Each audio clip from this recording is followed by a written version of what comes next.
ప్రధానమంత్రి శ్రీ నరేంద్ర మోదీ జీవిత ప్రయాణం ఎందరికో స్ఫూర్తినిస్తుంది.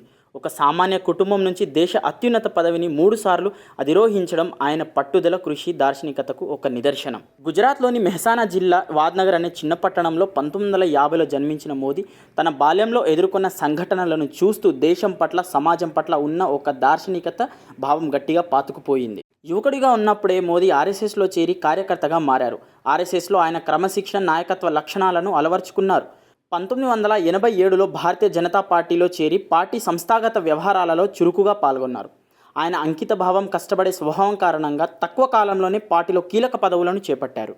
అనంతరం 2001లో గుజరాత్ ముఖ్యమంత్రిగా బాధ్యతలు చేపట్టిన మోదీ 13 సంవత్సరాల పాటు ఆ పదవిలో కొనసాగారు. ఈ కాలంలో గుజరాత్ అన్ని రంగాల్లో గణనీయమైన అభివృద్ధిని సాధించింది. పారిశ్రామిక అభివృద్ధి, విద్యుత్ రంగాల్లో సంస్కరణలు, మెరుగైన వసతి సౌకర్యాల కల్పన వంటి వాటికి ఆయన ప్రాధాన్యత కల్పించారు. ముఖ్యంగా వైబ్రెంట్ గుజరాత్ లాంటి కార్యక్రమాలతో గుజరాత్ను ఒక పారిశ్రామిక కేంద్రంగా మార్చడంలో ఆయన విజయం సాధించారు. 2014 సార్వత్రిక ఎన్నికల్లో భారతీయ జనతా పార్టీని అఖండ మెజారిటీతో గెలిపించి భారత ప్రధానమంత్రిగా తొలిసారి ప్రమాణ స్వీకారం చేశారు. ఆ తర్వాత 2019 నుంచి 2024లలో కూడా వరుసగా గెలిచి 3 సార్లు ప్రధానమంత్రి పదవిని చేపట్టారు.